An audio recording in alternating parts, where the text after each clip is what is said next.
নমস্কাৰ জ্ঞান সম্ভাৰৰ আন এটা ভিডিঅ'লৈ আপোনালোক সকলোকে স্বাগতম জনাইছোঁ আজি ইতিমধ্যে টেটকাম ৰিক্ৰুইটমেণ্ট টেষ্টৰ পেপাৰ 1 আৰু পেপাৰ 2 দুইখন পেপাৰৰ পৰীক্ষা ইতিমধ্যে শেষ হৈছে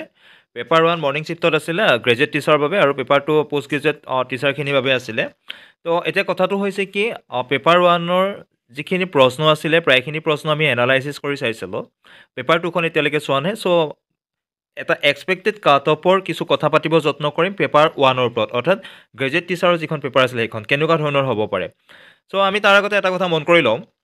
যে পেপাৰ 1খন দিয়া টোটেল কেণ্ডিডেট কিমান আছিলে চৰকাৰী হিচাপ মতে 39,224 জন প্ৰাৰ্থীয়ে এপ্লাই কৰিছিলে তো ভাবি লৈছোঁ প্ৰায় 39,000 জন মানুহ হ'লেও পৰীক্ষা দিছে হয়তো তাতকৈ দুই এজনে কেতিয়াবা নিদিব পাৰে তো অলমষ্ট 39,000 মানুহে পৰীক্ষা দিছে চ' ইয়াৰ লগতে কৈ থৈ যাওঁ পেপাৰ 2খন দিছিলে 30,358 জনে এতিয়া কথাটো হয় কি ইমানখিনি মানুহ পেপাৰ প্ৰশ্নৰ ধৰণ কেনেকুৱা এই কথাখিনি অকণমান আলোচনা কৰি লওঁ প্ৰথমে এইটো কথা আমি চাব লাগিব কাট অফ বুলি কোৱাৰ লগে লগে কাট অফ এটা কিহৰ ওপৰত নিৰ্ভৰ কৰিব প্ৰথমে আমি চাব লাগিব মুঠ পদৰ সংখ্যা যে চাকৰি কিমান আছে তো নিশ্চয় এটা ভাল এমাউণ্টৰ পোষ্ট আপোনালোকৰ বাবে আছে চাকৰি এটা ল'বৰ বাবে চ' সেইটো নিঃসন্দেহে ক'ব পাৰে যদি চোৱা যায় প্ৰায় 1:4 ৰেচিঅ' এবাৰ হ'ব লাগে অৰ্থাৎ 4জনৰ বিপৰীতে এটা পোষ্টৰ মাজতে ফাইট হোৱাৰ সম্ভাৱনা থাকিব পাৰে তো এইখিনি আৰু এটা কথা কওঁ যে 4জনৰ পৰা এজন মানুহৰ এটা পোষ্টৰ বাবে ফাইট হ'ব তাৰে খুব জটিল এখন যুঁজ হয় কেৱল দুজন ব্যক্তিৰ মাজতে শেষত গৈ পেলাই যি নহওক নেক্সট আমি মুঠ পৰীক্ষাৰ্থীৰ সংখ্যা ইতিমধ্যে আমি গম পালোঁ কিমান মানুহে পৰীক্ষা দিছিলে সেইখিনি কথা আমি গম পালোঁ আটাইতকৈ গুৰুত্বপূৰ্ণ কথা এটা চাওঁ প্ৰশ্ন ধৰণ কেনে হ'ব এইবাৰ প্ৰশ্ন ধৰণ কেনেকুৱা আছিলে পেপাৰখনে ই আটাইতকৈ গুৰুত্বপূৰ্ণ কথা কাৰণ প্ৰশ্নখিনি উত্তৰ কৰি আপোনাৰ কাট অফটো নিৰ্ভৰ কৰিব এতিয়া যদি আপুনি পেপাৰখন চাইছে বা আমিও যেতিয়া এনালাইচিছ কৰিছোঁ তেতিয়া এটা কথা খুবেই গুৰুত্বপূৰ্ণ বিবেচিত হৈছে তাতে প্ৰশ্নবিলাক খুব এটা দীঘলীয়া ষ্ট্ৰাকচাৰ বনোৱা হৈছে আৰু যিখিনি পঢ়ি উত্তৰ কৰিব যাওঁতে আমাৰ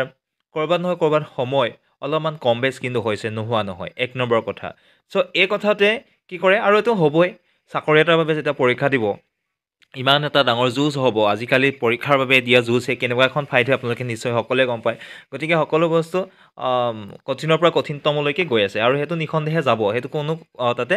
কোনো ধৰণৰ কথা নাই চ' এইটো কথা গম পালে যে প্ৰশ্নৰ ধৰণবিলাক অলপমান প্ৰশ্নৰ ধৰণ যথেষ্ট দীঘলীয়া আছিলে যিবিলাক পঢ়ি উত্তৰ কৰোঁতে আমাক যথেষ্ট সময় লাগিছিলে 2 নম্বৰ কথা প্ৰশ্নবিলাক কেনেকুৱা ধৰণৰ আছিলে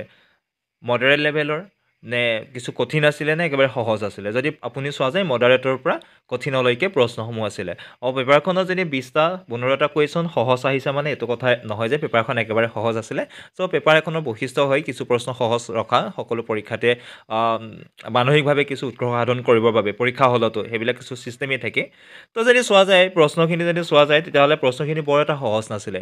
ইংৰাজী পাৰ্টটো যদি চোৱা যায় ইংৰাজী প্ৰশ্নসমূহ বৰ এটা সহজ নাছিলে যদি মেথছৰ প্ৰশ্নসমূহ চাইছিলোঁ পেপাৰ 1ৰ কথা কৈছিলোঁ মেথছৰ কৰিবৰ কাৰণে মেথছ জনা মানুহৰ কাৰণে একো নাই কিন্তু সকলো মেথছ জনা মানুহে যিহেতু পৰীক্ষা দিয়া নাই গতিকে ক'ৰবাত নহয় ক'ৰবাত মেথছক লৈ পেলাই অলপমান আমাৰ ড্ৰবেক্স থাকে আৰু সি এটা গুৰুত্বপূৰ্ণ কথা হয় কি মেথছৰ প্ৰশ্নকেইটা অকণমান জটিল আছিলে নথকা নহয় বাকী যদি আপুনি পেডাগজিৰ কথা চায় বাকী আছাম এণ্ড ইটছ পিপুলৰ সেই পাৰ্টটোৰ কথা চায় কাৰেণ্ট এফেয়াৰ্ছৰ কথা যায় বৰ এটা সহজো নহয় বৰ এটা জটিলো নহয় প্ৰায় তেনেকুৱা প্ৰশ্ন আহিছিলে কিন্তু সমস্যা এটা এইখিনি আহে কি পেডাগজিৰ ক্ষেত্ৰত পেডাগজিত কি হয়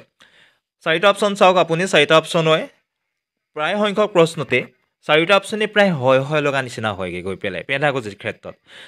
নিগেটিভ মাৰ্কিং নাথাকিলে কোনো কথা নাছিলে কিন্তু নিগেটিভ মাৰ্কিং থকাৰ লগে লগে উত্তৰ এটা কৰিব যাওঁতে আমাৰ কেণ্ডিডেটবিলাকৰ যথেষ্ট সমস্যাৰ সন্মুখীন হয় যে আপুনি কোনটো অপশ্যনত ক্লিক কৰিব যে আপুনি কোনটো অপশ্যনত ক্লিক কৰিলে ভুল হ'ব নে শুদ্ধ হ'ব নিগেটিভ মাৰ্কিং নাথাকিলে কোনো কথা নাই যে আপুনি দি থৈ আহিছে হ'লে হ'ব নহ'লে নাই কিন্তু ইয়াত হ'লে আপুনি নম্বৰ পাব নহ'লে আপোনাৰ নম্বৰ পোৱা নম্বৰৰ পৰা কটা যাব গতিকে ই এটা সমস্যাৰ সন্মুখীন কৰাইছিল আমাৰ সকলোকে আজি পেপাৰখন চাই মোৰ তেনে অনুভৱ হৈছে গতিকে এই গোটেইখিনি যেনে আপুনি এবাৰ পৰ্যালোচনা কৰি চায় আৰু আমাৰ কি হয় কনচেপ্ট বেছ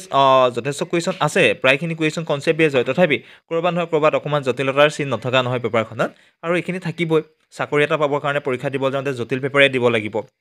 ক'তনো আমি সহজ পেপাৰ এখন পাম নহয় জানো বাৰু যি নহওক এই গোটেইখিনি যদি আপুনি চালি জাৰি চাই নিগেটিভ মাৰ্কিঙে এবাৰ আটাইতকৈ গুৰুত্বপূৰ্ণ ভূমিকা পালন কৰিব কাট অফৰ ক্ষেত্ৰত যিহেতু টেটকাম ৰিক্ৰুইটমেণ্টৰ এবাৰ প্ৰথমবাৰৰ বাবে নিগেটিভ মাৰ্কিঙৰ ব্যৱস্থা কৰা হৈছে আৰু সেইটো কাৰণে কি হয় 140টা প্ৰশ্নৰ ভিতৰত যিখিনি জানিছে সেইখিনিতো কৰিছে নজনাখিনিৰ ক্ষেত্ৰত সমস্যা ৰৈ গৈছে আৰু নজনাবিলাকৰো অপশ্যনবিলাক এনেকুৱা আছিলে তো পেডাগজি যিহেতু ভালেমান প্ৰশ্ন আহে গতিকে তাতে এনেকুৱা অপশ্যন আছিলে যে আটাইকেইটা অপশ্যনে হয় লাগে 3টা অপশ্যনে হয় লাগে 2টা অপশ্যনটো একেবাৰে হয় লাগে গতিকে ইয়াত জটিলতালৈকে আপোনালোকক লৈ যাব পাৰে এতিয়া আমি অকণমান মন কৰি চাওঁ যে এক্সপেক্টেড কাট অফ কেনেকুৱা হ'ব পাৰে আজিৰ পেপাৰখনক যদি সামগ্ৰিকভাৱে চায় ইউআৰৰ ক্ষেত্ৰত 90 পৰা 93 নম্বৰ। চ' নম্বৰটো কম দেখি এইটো কথা ভাবিব লাগে যে 98 হ'ব নেকি। পেপাৰ দিয়াজনে গম পায়। ইয়াৰ ভিতৰত আপুনি জনা প্ৰশ্ন ভুল হৈ আহিব, আপুনি ঘৰত পেপাৰ চালেহে গম পাব, জনা প্ৰশ্ন ভুল হৈ আহিব। 2 নম্বৰতে আপোনাৰ চিলি মিষ্টেক হ'ব, কিবা নহয় এনেকুৱা কৰি জনা প্ৰশ্ন আপুনি ভালেকেইটা ভুল কৰি থৈ পেপাৰখনত অহা দেখা যায়। তাৰপিছত কথাটো হয় কি নিগেটিভ মাৰ্কিং থকাৰ কাৰণেই কাট অফটো ভালেখিনি এবাৰ কমি আহিব। চ' ভাবিছোঁ ইউআৰৰ ক্ষেত্ৰত 90 পৰা 93 মান যদি আপোনাৰ নম্বৰ কেৰি হৈছে, চ' নিঃসন্দেহে আপোনাৰ নাম আহিব লাগে। অবিচিৰ ক্ষেত্ৰতো তেনেকৈ 89ৰ পৰা 90টো এইটো এটা এক্সপেক্ট কৰা হৈছে। আমি বিভিন্নজনৰ লগত কথা পাতিছিলোঁ, যিখিনি আমাৰ আগতে আমি যাৰ লগত কিছু পঢ়া কথা আলোচনা কৰিছিলোঁ, তেওঁলোকেও আমাক উত্তৰ দিছিলে। সেইখিনিয়ে যথেষ্ট নহয়, তথাপি ভাবিছোঁ আপোনালোকে কমেণ্টত জনাব পাৰে। অবিচি বা এমঅবিচিৰ ক্ষেত্ৰত যদি আপুনি পৰ্যালোচনা কৰে 89ৰ পৰা 92 এনেকুৱা ধৰণৰ প্ৰায় ইউআৰ আৰু অবিচিৰ একেই যে কাট অফটো প্ৰায় সমপৰ্যায়ৰ হয়, অকণমান কম হয় তাতকৈ। যদি এছ চিৰ কথা চাই 85ৰ পৰা 89ৰ ভিতৰত এছ চিৰ কাট অফ যাব পাৰে, তাতকৈ অকণমান কমিব পাৰে, বহুত বেছি যাব বুলি ভবা নাই। ঠিক সেইদৰে এছ টিৰ ক্ষেত্ৰতো 84ৰ পৰা 87 এনেকুৱা ধৰণৰ আহে পাশে কাট অফটো আপোনালোকৰ যাব, এবাৰ নযোৱা নহয়। লাষ্টত আপুনি যদি চাই বাকী কেটেগৰীখিনি এইখিনি কাট অফ ডেফিনেটলি কমি যায়, তো মানুহ কম থাকে, 1 নম্বৰ কথা হৈছে। ওমেন ৰিজাৰ্ভেশ্যনৰ ক্ষেত্ৰত এই যিখিনি কাট অফ হৈছে সেই কাট অফতকৈ 1, 2, 3, 4 নম্বৰ আৰু কমলৈকে আহে। তো ইমানখিনিয়ে অকণমান আপোনালোকৰ লগত পৰ্যালোচনা কৰিলোঁ কথা, আৰু চেষ্টা কৰিম আৰু আমি কোৱা কথাখিনি এইখিনি 100% নহয় কেতিয়াও। তো আশা কৰা হৈছে পেপাৰৰ ধৰণ আপোনালোকৰ মন্তব্যৰ ওপৰত ভিত্তি কৰি এনেকুৱাই হ'ব পাৰে বুলি চেষ্টা কৰোঁ। আগলৈকে দেখা যাওক কি হয়, তো আপুনি কমেণ্ট কৰি জনাব পাৰে আপুনি কিমানমান প্ৰশ্ন কৰিছে বা কিমান পাম বুলি ভাবিছে। তো আমি নেক্সট কিছু কথা পাতিবৰ বাবে উপকৃত হ'ম। ধন্যবাদ।